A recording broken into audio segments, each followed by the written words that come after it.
अस्सलाम वालेकुम नाज़रीन, कोई भी वकील अपने बयान में जो है ना वो दस्तावेजी शहादत अदालत में जमा नहीं करवा सकता। ये एक नई जजमेंट आई है हाई कोर्ट की, लाहौर हाई कोर्ट की पंजाब में, कि अगर कोई शहादत किसी पार्टी की करवाई जाती है, यानी कि या मुद्दई की या मुद्दा लय की कोई शहादत करवाई जाती है, ज़बानी शहादत करवाई जाती है, उसके बाद उसके ऊपर जिरा हो जाती है और जिरा होने के बाद अगर वकील अपने बयान में दस्तावेजी शहादत जमा करवाता है तो उसकी कोई हैसियत नहीं है। 2025 PLD 725 लाहौर, ये लाहौर हाई कोर्ट की जजमेंट है।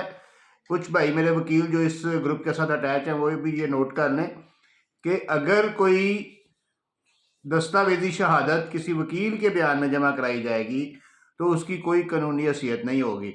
लिहाजा आइंदा से इस चीज़ को मद्देनजर रखा जाए कि जिस वक्त भी कोई शहादत ज़बानी किसी पार्टी की करवानी है तो उसके अंदर ही, उसकी ज़बानी शहादत के अंदर ही तमाम डॉक्यूमेंट्स जितने भी आपने जमा करवाने हैं वो सारे उसके साथ ही अदालत में एग्जिबिट करवाए जाए, ताकि उन डॉक्यूमेंट्स पर भी जिरा हो जाए। और जब जिरा हो जाएगी तो फिर वो ऑथेंटिकेटेड हो जाएंगे और वो जो है ना आपकी शहादत का हिस्सा बन जाएंगे। शुक्रिया।